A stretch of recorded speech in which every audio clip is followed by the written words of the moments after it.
How are we all doing? Come on now. You're not got out of bed on a Sunday morning to give me all right. Are we all good? Have we had a good day so far? Fabulous. Wonderful. Thank you very, very much for coming to check us out. This is something that I'd have thought when I started this business in 2018 would have been a possibility. But through hard work, dedication, and a strong lifetime addiction to Yorkshire tea, anything is possible. Cringy script. Here we go. Comforting thoughts. Who here paints models? Who here has painted every single model in their collection?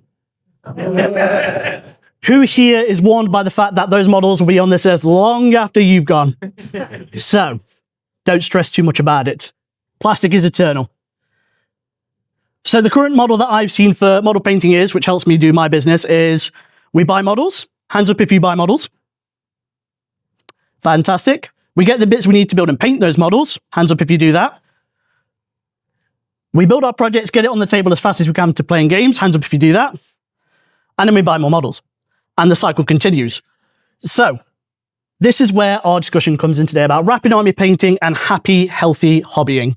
My name's Chris. I founded the Unrelenting hobby as the Unrelenting brush in 2018. It was a time in my life where things weren't great. I got freshly divorced. I was left with thousands and thousands of pounds worth of debt. I had a retail job that wasn't paying me anything. So I literally needed someone just to pay the bills and keep the dogs fed. It started out, my first job was a Nurgle Blood Bowl team. And then someone saw me take that and offered me some ogres to paint. I then did a few teams for a local store. I did some armies for people. I did some squads for people.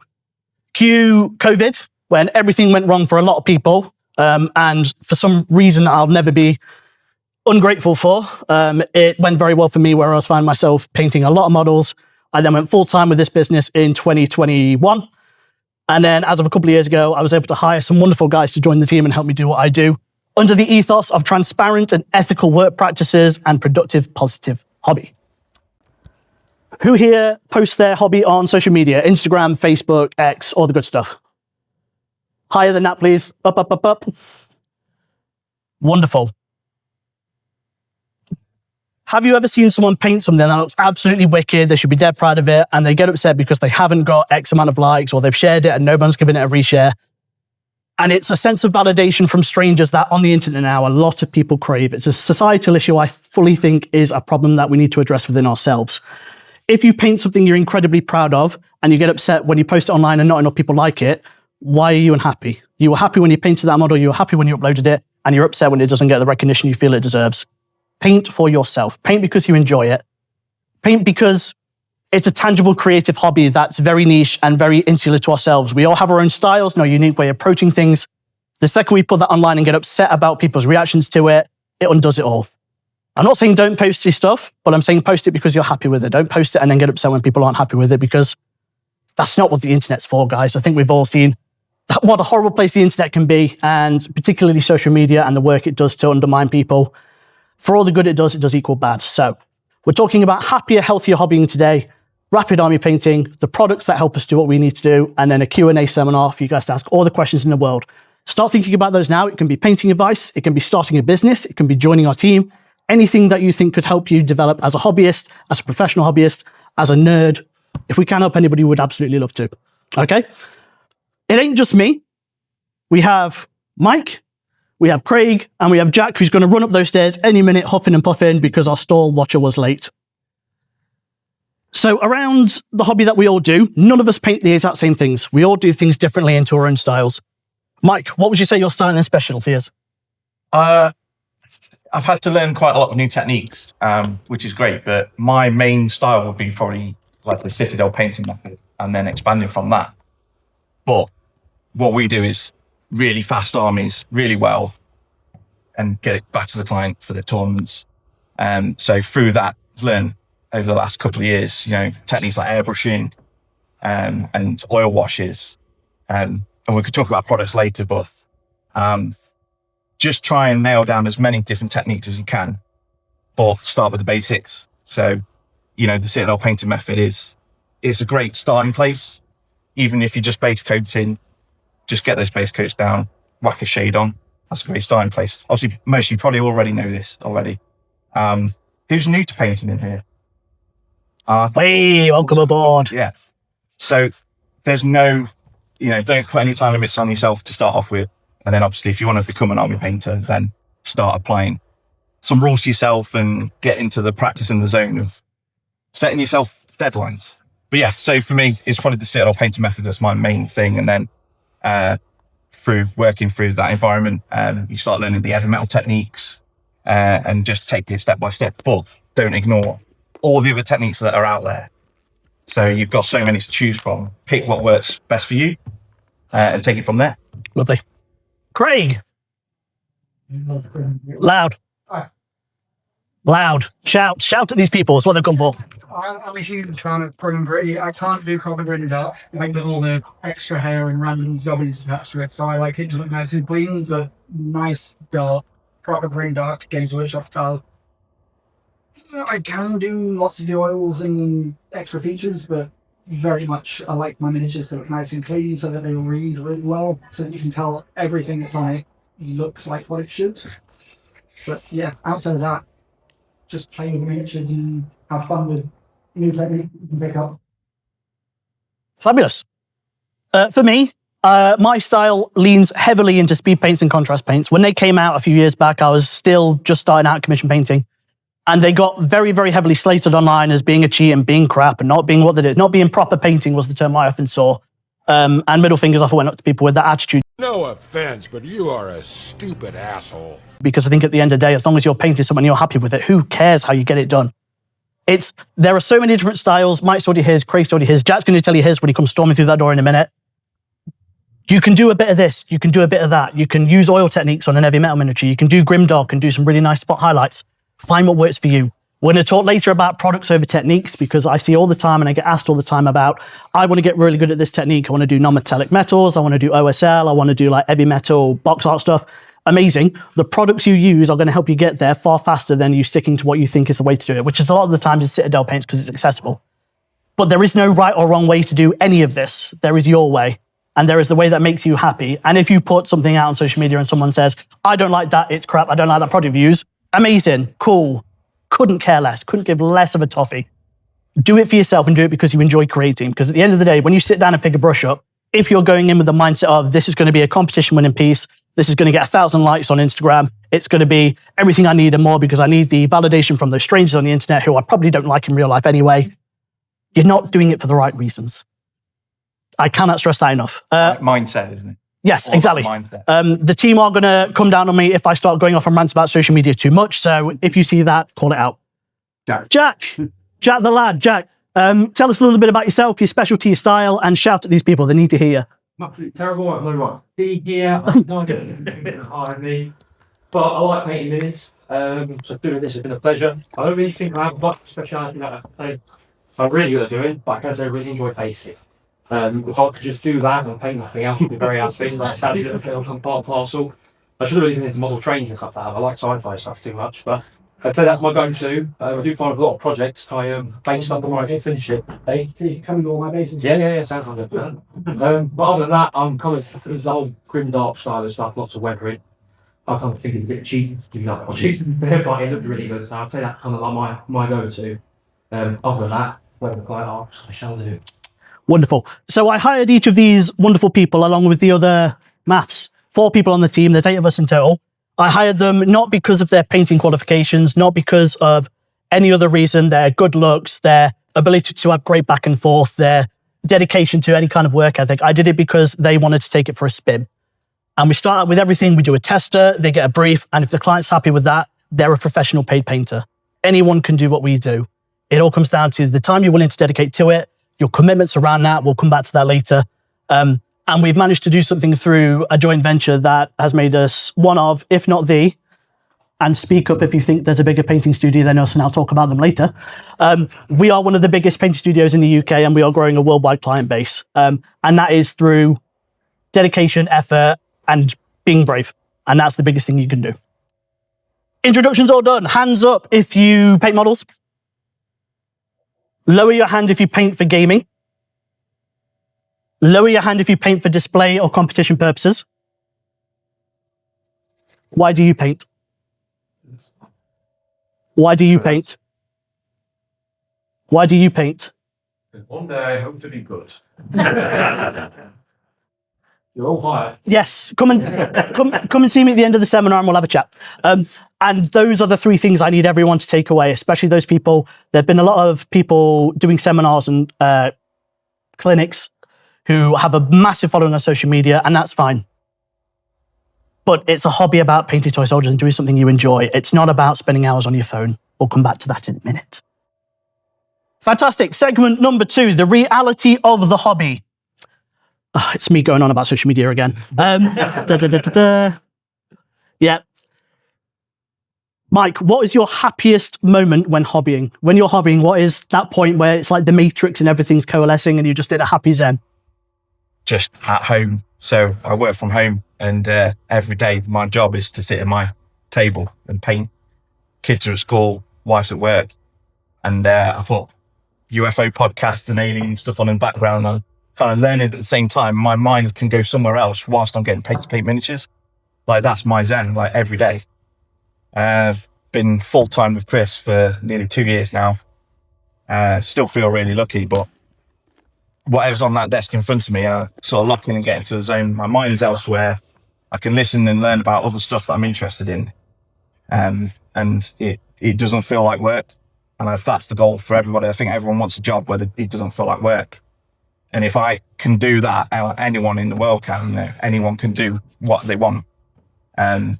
It's just about following the signs. If you believe in that kind of thing, just making sure that you're prepared. But yeah, zen is literally whatever's in front of me. My mind goes elsewhere, and then I'm getting paid to do it. And you just find yourself in a happy place. So it could be anything. It could be any model that's in front of you. And with respect to like the social media side of it, I use it as a portfolio. Like, I don't socialize with anybody on there really, unless it's to say something funny or what have you. To wind someone up. Absolutely. But it's not about like, I just use it as this is what I've done. It's there for me to remind myself really as well. Like, I think when Instagram first came out, it was great as a portfolio. It just used to be pictures, and then it turned into something else. But if you just use it like that, you'd be much happier. Don't care about likes. Just use it as your own portfolio and be proud of what you've done. There you go. Yeah, so I've rambled. Sorry, dude. Craig, what was your introduction to the hobby? When did you start? You're only, 25, so it couldn't have been that long ago. Life as a kid, and my little brother bought me a White Wolf magazine while I was hooked up to cables and tubes, and I was 8 years old, and that was 30-something years ago. I've never looked back. I love painting war dollies. Yeah, it doesn't get any simpler than that, 100%. Jack, what is the last game you played with your painter models that you felt truly proud of? Oh, you know all about this. Yes, I do, because I saw it. So, alongside doing all the commission shindigs, like a nut, I set myself a target this year to fully paint my board in actions table set. Those of you who play 40 know exactly what that is. And not have a game with it till it's done. On Thursday, I had my first game, and we spent about 2 hours gawping over it, rather than play on it. Keep on the clock, 'cause I've got a 2-year-old at home, so I've only got so long I can game for. So it's a very rushed game, but it was very much enjoyable painting with finished terrain, finished models. We made little boards for it, and it's not been to my own oars. I put a lot of effort into it, and now it's all set up and done. The only thing I've got left to do is sand down the bloody joints to learn to go. So it doesn't bow up like that, yeah. Absolutely. That's easily my proudest moment. Yep. Took a lot of commitment to do it, but it's done, and yeah. I will never do it again. Yeah. So if any of you want to try and paint it, look. Mike will do it. Mike's done 3 or 4 sets, so you're all good. No, I can attest that it does look absolutely fantastic, and I'm excited for him to get some models on it and take some nice photos for me to haul ragged. Did any of those happy experiences have anything to do with being on your phone or on Instagram or on Facebook or anything like that? And that's what it comes down to. Remember why you do it. Remember when you're sat there and you dot that I just perfectly, or you get it wrong and you try it again and you're like, cool, I know not to do that next time.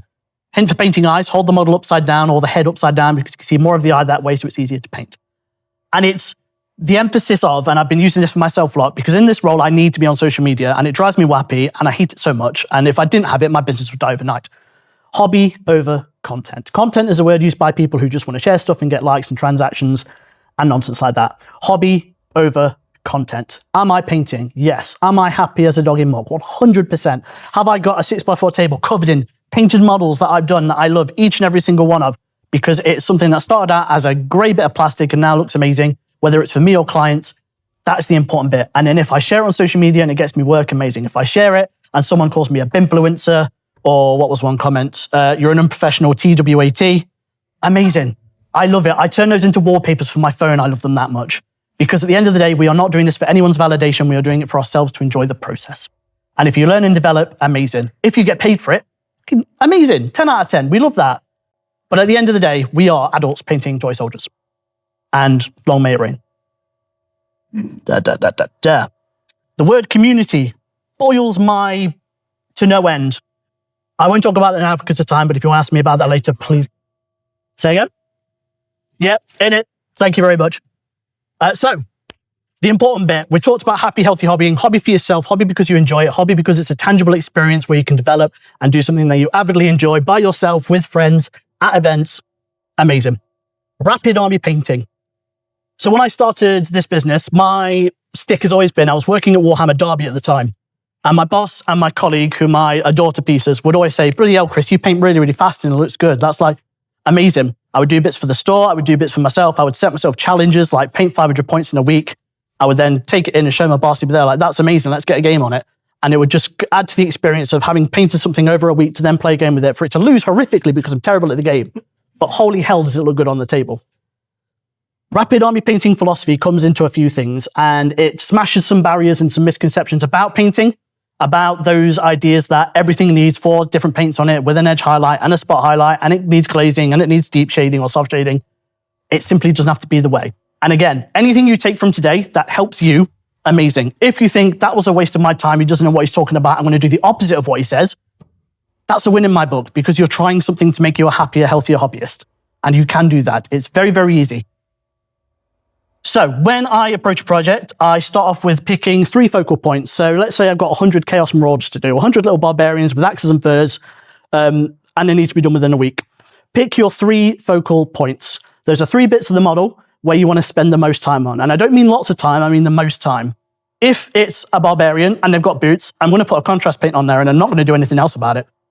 If it's a space marine and the armor is going to be ultramarines, I'm going to do a blue and maybe a little bit of airbrushing or a little bit of dry brushing to bring up a bit. I'm not going to do much more to that. It's picking the 3 focal points of your model and making them shine. What 3 areas of a model do you think often are chosen as focal points? Go on. Yep. Yep.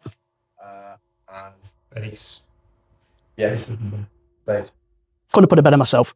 Face is the one that the eyes are always drawn to first. Whenever you pick a model up, the first thing you're drawn to is the face, because it has eyes, and as humans, we're perceptive to looking at someone in the face and having a gander at them. Weapon, because 9 times out of 10, these models are going to be knocking 10 bells out of Shizola out of each other, and the weapon's important for gaming purposes, and because, you know, we want the axe to look like it's about to cut someone's head off. And then bases. The base tells the story of your model. Are they fighting in a snowy tundra in the northern wastes of the old world? Are they fighting through a rubble-strewn hab block of Warhammer 40,000? Are they in the frozen forests of Baston during the Second World War? The base tells the story of your model, and that is something that can never be underestimated. There's an old Games Workshop adage of faces and bases make models look aces. If you've not heard that before, yeah, it's dumb. But it's also right, which is important. So that's number 1 for painting unrelenting armies, is pick your 3 focal points. Number 2, use as few and as little paint as possible. When we see high-end competitive painters or Warhammer TV do painting videos, there's about 20 paints, several different kinds of brushes, all designed to sell products, which, don't get me wrong, great, cool, whatever. As long as Games Workshop's green tick goes up, I'm happy because it helps me. But alongside that, you don't need to do that. So with using as few paints and as little paints as possible, zenithal priming, if you don't know what zenithal priming is, it's spraying a model black all over and then dusting it from the top and around with white to then do your highlights for you. I then throw some speed paints or some contrast paints or some ink stand on there, and that does most of my base layers. I should have brought an example with me. 9 times out of 10, there is 1 paint on about 60% of the model, and there's nothing wrong with that. And if anyone comes out and says, you are paid this money to make this model look good, you should be doing more, cool story, bro, don't care. Because the model looks great, the client's happy, I'm happy. Why spend money and hours on paints when you don't need to do it? It really, really does come down to that. Not every bootstrap needs a shade, a layer, a highlight, a spot highlight, and then a soft shade glaze. It simply doesn't. If it does, amazing. If it looks great, if it's on the table downstairs getting rated, Amazing. Love it, respect it. Not for me. What could I be painting now? So who here paints a model, does a base layer, puts it down, waits for it to dry? This is the phone. Drying. I'm gonna go get a cup of tea. Cool. Oh, it's dry. Oh, I've spent an hour and a half on my phone and drinking tea and not doing anything else. Take breaks, by all means. I take 10 minutes break every hour I paint. But what could you be painting while that's drying? So Chaos Marauder, great example. It's got leather boots. I'm going to black a black or dark brown contrast on that. I'm then going to do the wristbands. They don't connect to the boots. I can paint those while that's drying. Then while that's drying, I'll find something else that's not connected to paint that. I'll do the skin. While that's drying, I'll then do the fur on the back of his cape. The boots are dry. I can now do the trousers. It sounds like hard work, but it isn't. Because would you rather have a painted Chaos Marauder in an hour, which you can do, you could probably do it in half an hour, or spend an hour doing a couple of base layers to then realize you spent most of the time on your phone scrolling on Instagram and not done anything. It's not pushing yourself to do something you're unhappy to do. It's being productive with your time, trying to get something done. So set yourself a firm goal. I'm going to try and get this guy as close to finish as possible. It's not a hard goal. This guy won't be finished by 6 o'clock. I'm going to try and get this model finished by 6 o'clock tonight, or by the time dinner's ready, or once little man's gone down to bed, I'll then go and do a couple of hours on that and try that. Because by the time you've painted one bit and it's drying, another bit and it's drying, another bit and it's drying, before you know it, you're done. And you can then do that over a batch of 10, 20, 46 models, and you'll get an army painted in a week or two. Utilization of time and doing things that are positive and productive. Any questions about that? My slight variation of that is always have multiple models and things. So Yeah. Yep. if you're painting boots on 5 models, they'll definitely be dry by the time you get. Yeah.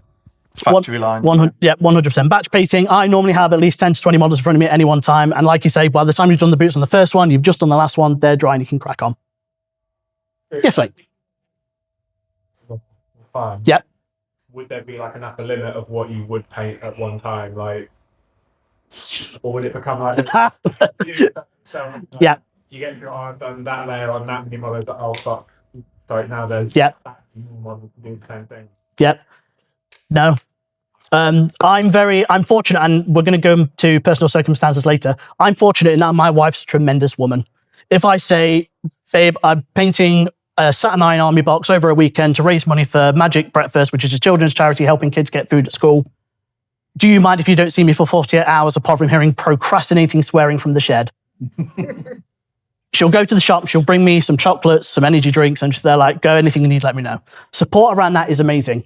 But I know there's a few people who've done seminars spoken about hobby burnout. Don't do this to kill yourself. Don't do this to make you unhappy in the hobby. Set yourself realistic goals. And that's why, I need to get these 20 marauders done by the end of next week. I'm going to try and do one tonight, see how fast I can do it, picking my 3 focal points, using as few and as little paints as possible, and what can I paint now? And when you've done one in half an hour, 20 don't seem so hard. So find your limit, find what makes you happy, and go for it that way. Fantastic. Commitments. What are the biggest barriers to yourselves in the time you have to paint? Shift work, yep. Anything else? Life in general? Children, yep. Families. It's not a bad thing to say that you've got commitments outside of Painted Toy Soldiers, guys. Families, work, personal commitments, DIY, walking the dog who stinks out the shed with his toots. It doesn't upset me because I'm a grown man. When someone says to me, I can't do what you do because I've got things in my life going on. Yes, and that's fine. Focus on those. No one's expecting you to do something you enjoy if you've got, a sick partner or kids having a difficult time that you've got to help them through. Don't put yourself in that position where you're feeling like your family or your commitments are a barrier to your hobby, because they're not. They are a priority. Focus on those. If you can come to an agreement with your partner or people in your life to say, look, I need half an hour. I'm just going to go sit down and do some painting. Can I just take that? And then I'll be back. Amazing. It's communication within your relationship. And then set yourself realistic goals where you then think, I've only painted like the boots and trousers on a model tonight and I've got so much else to do and it's not going to be ready in time. The only person who's going to be upset about that is you. And why get upset over toy soldiers when you've got other things going on? Realistic goals is a great point. Realistic goals, managed expectations. There are ways where you can get 100% of your collection painted in limited time and you're staring at it. However, if you don't want to pay people to paint your models, fine. I don't expect people to. If you enjoy painting but want to do more of it, if you need advice, if you need guidance, if you think I've heard about this product or this technique, I'd like a little bit more information on it. All the hobby advice we give is free. We don't paywall anything. I'm here to help people enjoy hobby as much as I do. And if I can help anybody do that, I will. I will give you my honest opinion. If I think that something's crap, don't use it, I will tell you, but I'll always say give it a go. And if you like it, amazing. So yes, don't let being a grown-up be a barrier to your hobby, because it's not, because that's the important stuff. And it's that mindset of, I've not got my stuff done in time because I've got other things going on. Yeah, that's fine. That's not a problem. Can I add a little bit into that as well? Yes. Never underestimate the power of a sneaky little 10-minute painting session within a week. I could go back a couple of years to when I had no kids and not as much of a strenuous full-time job, and I scoffed at the idea of sitting down and painting for an hour, and that's not enough time to really get into it. Now I find my spare time reduced quite a lot. I've started embracing those like dinner break, dog's walk, got 20 minutes, or Mrs. putting the kids to sleep. He's a nightmare. It takes me half an hour to go down. Got half an hour. Just little paint sessions here and there. Throughout the week, they do add up. You do get quite a couple of extra hours in doing stuff you may not have even bothered to think about putting the time aside to do. And then when you do sit down and have your nice paint session, you're a couple of hours on top of where you would have been earlier in the week, just for the sake of put a bit of time aside. And a bit like what you touched on earlier as well, a lot of people get back drying time for paints. So if you've got 20 minutes just to throw a quick couple of details on, so when you pick them up next following night, you haven't got to worry about sitting there waiting to dry. We're all ready to go. The amount of prep work I do on like lunch breaks or can't sleep at night, like I'm just sitting there like all of them, I'm not ready to go down around, quick half an hour paint session. Go sit down and proper little go at it. So it's quite a nice feeling when you sat down and you've already done a bit of a head start. 100%. Those little bits of time, they're not to be kind of turned away. They are little bonuses. For sure. And I'm a sucker for it. I have phone time in bed with my wife where we just sit there and scroll and our brains pour out of our ears while we look at stupid memes and what's going on in the world and why is life like this. I always make a point, if I feel like I'm on the sofa for more than 5 minutes on my phone, what else could I be doing? What's going to be more productive? If I'm on Instagram for 5 minutes, I'm just there like, they're annoying, hate them, what on earth is this? Why did the President of the United States say that to the Japanese Prime Minister? Cool. Boom. Off you go and paint something. Be positive and productive with your time because you'll be far better off for that. Can I add something quick to it? You absolutely can. But a head start as well. That's really important. So I said about, what else could I be doing? So for example, like 2 nights ago, kids went to bed. I was like, I've got 15 banshees on the table. I was like, I'm just going to quickly just do the silver on swords. It took about 5 minutes, but it's one less thing that I had to do the next day.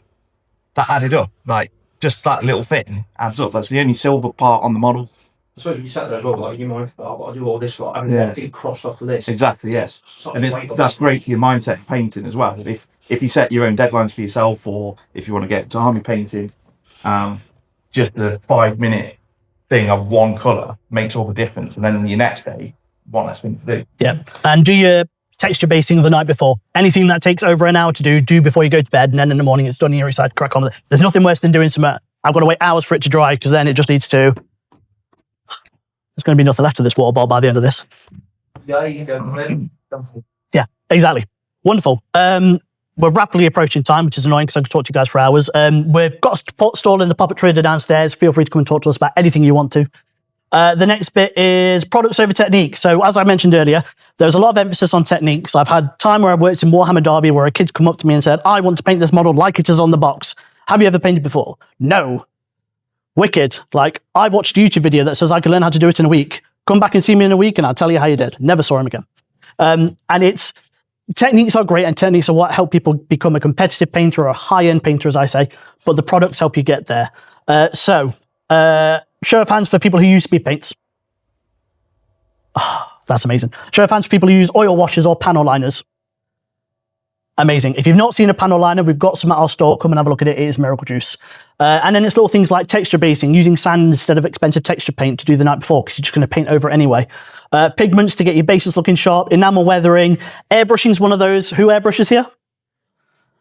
It's becoming a lot more accessible and a lot more people do it because there's, again, when I started doing it, there was massive barriers around. It's expensive. You've got to spend ages cleaning it. It takes ages to get good at it. Not true whatsoever. Like all things, the more you do it, the better you get. And airbrushing is one of those where I use it more for varnishing than I do for doing actual painting. But if you've got 40 Space Marines to do, 80 shoulder pads, 40 backpacks, just spotting those with the airbrush makes life infinitely easier. And then important products when helping you do that. I've got things like orange brushes, which are fantastic. They're a amazingly priced, high quality brush that we've got an affiliate code for on our website to get you 10% off. Ads, everyone. They were here yesterday. They don't like me enough to be here on Sunday. We've got Cry Droofy Hobby modular stations. Who here hobbies on a kitchen table or as a collapsible setup because they don't have a permanent setup to paint? Wow, some proper nerds here today. Amazing. So Cry Droofy is amazing because it's just a little modular art box that you can dump everything into, take it out and do a little bit of painting and pack it away so your wife doesn't shout at you. And again, it's great when I'm painting in the studio or I want to go spend some time with the wife on the sofa. So I've got a little TV tray with a modular art box and some brushes so I can paint on the sofa while she's watching, I don't know, anything. And then painting aids, things like painting handles. We've got some wonderful people here from North Axis who have created a wonderful painting handle called a Steady Hand. We have got one to show you guys. It is one of the nicest painting handles I've seen. It is modular and tangible and ergonomic. I have a lot of clients who I paint for who have things like fine motor problems, people with disabilities, people who've not got great sight. And I really, really love the fact that they can indulge in a hobby for us helping them paint their stuff because no one should be able to miss out because of issues going on. If we can help people, we should. Their painting handle is fantastic. You've not seen anything like this on the market. Come and have a look at the one we've got on our store. Have a feel of it. And if you like fidget spinners and just having something wobbly in your hand, you'll absolutely adore it. It will be anti-bac wiped because it's being handled a lot. So, products. Any products I've not mentioned that people want to give a shout out to? Go on. The product, the coffee grounds, PVA glue, paint. Yeah. You mix it together with PVA, you slap that on the base, you put a few layers on top of it just to make sure it doesn't rot, and then after you put base on it, a primer layer on top of it, it seals it all in. I used it on a streamer killer I did out in the Leviathan box. It looks great. While it's drying, you can use a little product to put texture into it, cut lines out of it. It's just the best stuff. And as well as sand, because the grains on sand, if I think it looks a bit like gravel and scale and Warhammer stuff, like hub. Fine gold on PVA, it's really, really small, so it looks like sand that broken it to scale. And that's just, that's stuff people find in the shop. Real fun exercise, you'll love tea bags, especially green tea and stuff like that. Don't ask me why. You get like a strawberry flavored one. I don't think there's any strawberry in there. They put red specks, Christ knows what in it. You get some flavoured green teas, put them on, and you get a little bit of colour palette in there. So all the texture, if you proper water down the PVA, it bleeds into the PVA, almost pre-washes it. Banging a bit of gear, especially when you turn the goose on really quickly.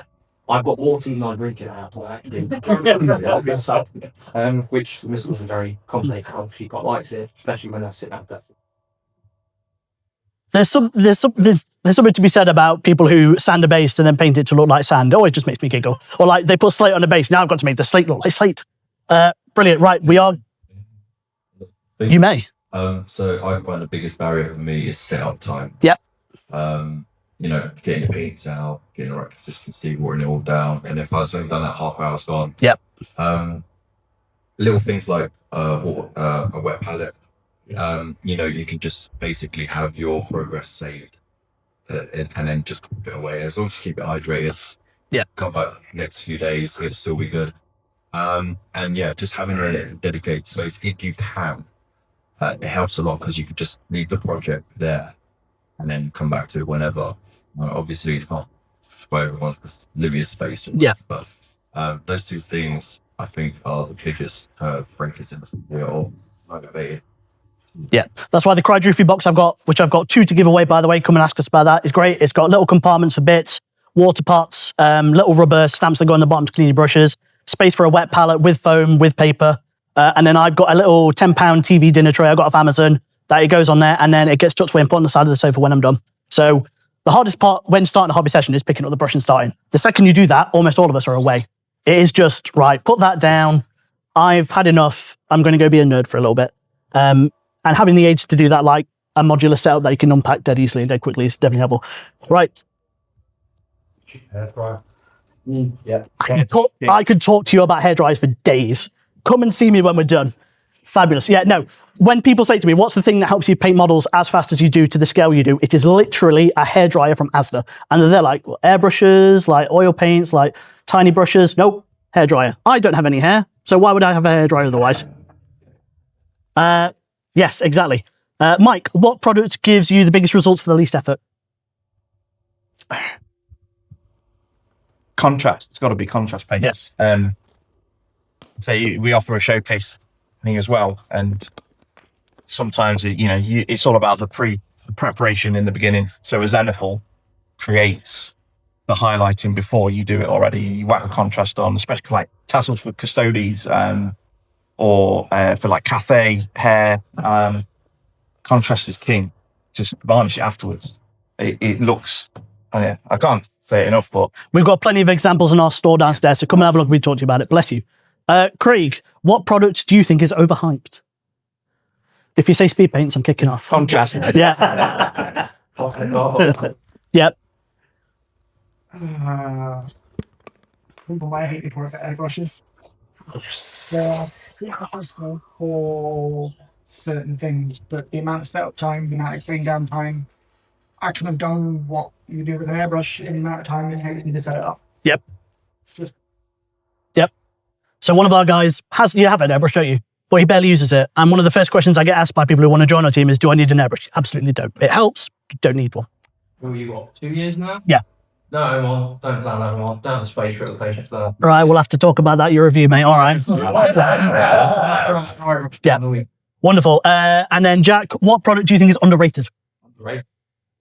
What, if you could sing about any product to these guys, what would it be? Rock brand. Yes? Yeah, on colour cord. Yep. Yeah, I said you got full banging bit products. Yep. Not having an airbrush, I do quite a lot with spray painting. And it must be like 4 or 5 years ago, I never really unlocked the fact that other brands on the games worked on doing spray paint. Yep. So I've started diving into it a little bit, and I don't know how I came across them. I think it was that I come from Chillcon trend. There's a lot of historical wargaming seminars go on there. There's a little stall there, so a little dabble, and I've done about every project I do is based with colour. Yep. It's Zenithal Tiffy. Yep. There's a Rogue Hobbies YouTuber. She does her art down stuff downstairs. She's got a video on her YouTube channel about Zenithal priming different colours of primers, and I can't stress enough how great that is if you don't own an airbrush. Or even if you do, I'll say about 75% of my projects are done before I even start. I just smash through it around the house. And it saves me a lot of time, looks good, especially power art. It's a nice, smooth finish to everything. A little bit of varnish and oil wash and done. It's a bit of a cheat, I'll admit, but it's very satisfying to do. I love the feeling you sit down to do a project and you literally have your first one starting, build it up, prime it, and you think, oh, I already off. That's Yep.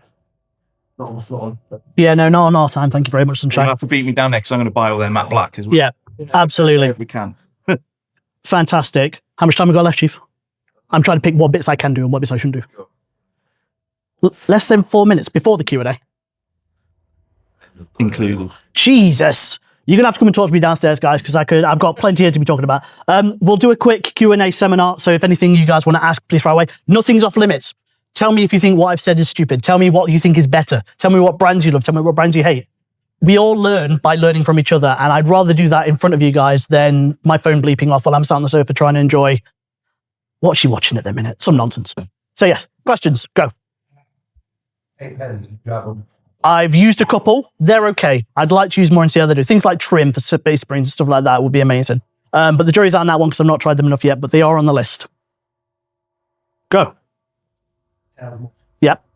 What's your sort of rule for, am I going to paint this in same detail? Yep. Same colour? Again, I pick my 3 focal points. So if it's got enormous amount of details on there, and again, example, Gene Steeler Curtis from Games Workshop, enormous amount of details on a model that costs 5 points and is going to die in the first 5 minutes of the game.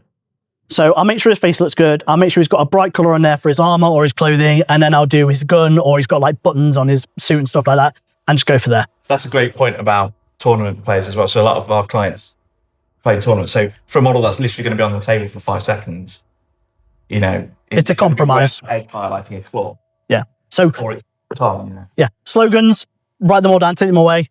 Progress over perfection or completion over confection. Get it done. It doesn't matter if it looks like it's going to win any awards. Be happy that you finished something that wasn't finished before.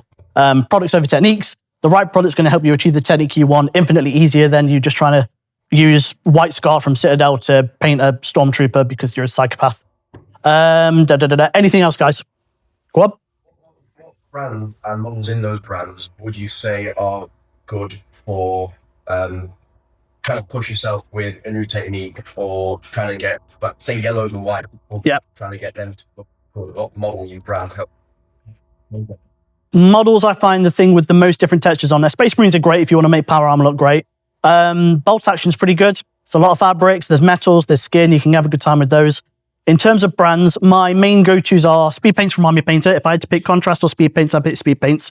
Pro Acryls acrylics, incredible. I have yet to try, there's another brand out there that have been referred to me. I've tried most of them, but Pro Acryl are the one I keep going back to because they're amazing. Army Painter metallics, love those, I think they're fantastic. But again, some people only like to use Citadel because it's the only thing available in their local hobby shop. And that's fine, there's nothing wrong with that. Some people don't have access to Monument Hobbies Pro Acryl or Tooth and Coats or anything like that. Use what's good for you and use what you're happy to use, but don't feel like you have to. Anything else, guys? You in rattle canning. So what for the Zenithal priming? What brand or type of rattle can you buy? Because I find it quite expensive. Yeah. So don't get me wrong, it's not cheap. Yeah, rattle can. Just carve it out of everywhere for my profit, but just feed it. Just gives me no project. I will say, out of all the brands I use or have used, the Colourforge stuff, you get a lot of money, a lot of paint for your money in those cans. You can honestly push them quite a lot, and especially when you like little black prime and you start doing your tentacles on top of it. I've found I've got boxes of half-used rattle cans in the shed waiting for me to get into it. They always do last 2 or 3 projects, and you definitely get money's worth out if you're doing bulk. For sure. Honestly, then you kind of got to think the value of your time as well. 45-minute priming session over hours of painting to have almost the same result, if not need to do the application or rattle can. But the only thing in British weather that I'll have to share. Well, put it into perspective as well. I've got an airbrush and I use my airbrush every day. I prime with rattle cans because it's quicker, cheap, maybe not cheaper, but it's far easier than priming with an airbrush and cleaning it out. And you get clogs from the Vallejo primers. And rattle can just means you can do 20 models in like 10 minutes. Yeah, you can. They will almost weapon. Yeah. Put into perspective how much you can do with those rattle cans. We use them for the painting 20. 1 rattle can, 200 Marines. Yeah. So They go far. They are excellent. Point about spraying. So I was looking enough to do a smell last year. And I got 3 Colourforge cans. Sanguinary red, dot red, bright red, and orange. And there's literally like 80% of the model done with those 3 cans, just like being selective and using Zenithal techniques with those 3 colours. And then those 3 cans have like worked on, I don't know, 10 other projects that need a red or an orange. Yeah. So the cans last forever as well. They are downstairs, tell them we sent you. One more question, guys. So 2. Yep. I've got like 0 experience like doing speed painting. Yep. What would be like a good place to like start from? You're doing a speed paint thing here, aren't you? Hand it to you, like measure some up with steady hand. Yeah. Yeah. So again, we've got the steady hand. Come downstairs and have a look at it. Anything that helps you paint longer for more comfortably in better sessions is definitely worth doing. Some people like the brushes that have got the big kind of round module halfway down the middle. Some people love those. I hate them. Some people like the Army Painter brushes because they're like triangular. They've got flat sides. I hate them. I like a round brush, which is why Orange brushes are great. But there are painting aids out there, so come and check out the Steady Hand. Steady Hand, if you're starting out with painting, Steady Hand, Colourforge primes, speed paints. You will then find out within a few sessions if you like it or not. And if you don't, cool. If you do, amazing. Something you like well, like nothing worse than practicing a technique on something that is for somebody else who you want to have displayed out. eBay, cheap bundles of stuff that people want pretty much thrown in the bin. It's like this hoarding all the crap people don't want out of practice on that. You just put a little bit of time aside every night. That way if you pulls it up, go to the bin and no one needs to know anything about it. That worse than trying stuff out of something that you know is going to be seen. So don't pressure like yourself and just have a little play of something that's irrelevant. Yeah. And when you find you relax about it, well, you might feel a bit better than you would have. Right. Amazing. Last one from yourself, Chief. Avoiding the cycle of endlessly buying one paint. No. No. But try new brands. Try a paint from a brand. I went through a phase where I couldn't find metallics I liked. I tried the Procro ones, really, really liked them. Tried the Tooth and Coats ones, hated them. Tried the Army Painter Fanatic metallics. Oh my God, they're amazing. I love them. So try a brand. I always say, neutral colours, browns, blacks, beiges, tans, bones, those are what you should be getting from different companies to see if you like them, because those are the ones you're going to use the most of. From there, washers, metallics, and then branch out from there. But use different brands, use one you have, use whatever you're happy with. And there is no right or wrong way of making you happy when you're painting toy soldiers. It's whatever works for you. say some guy who was asking about the rattle cans. Yep. They out of can, really good coverage. Yep. I think I was talking about, you was mentioning about how they're like pressurized. That if I wouldn't be able to do it in a full gale, but they actually handle priming in actually a bit of a breeze. They do. They got some new nozzles that spit it out really, really nicely. Flag in the conditions where other ones. Yeah. Yeah, amazing. Is that us, Chief? Unrelenting hobby. Everyone, give me a round of applause. Thanks, guys. It's about how long I'm going to term painting for business. Yeah. Chapter downstairs. So we're downstairs in Trader Pop-Up. Painting advice, come to us. Social media, talk to us. Sure.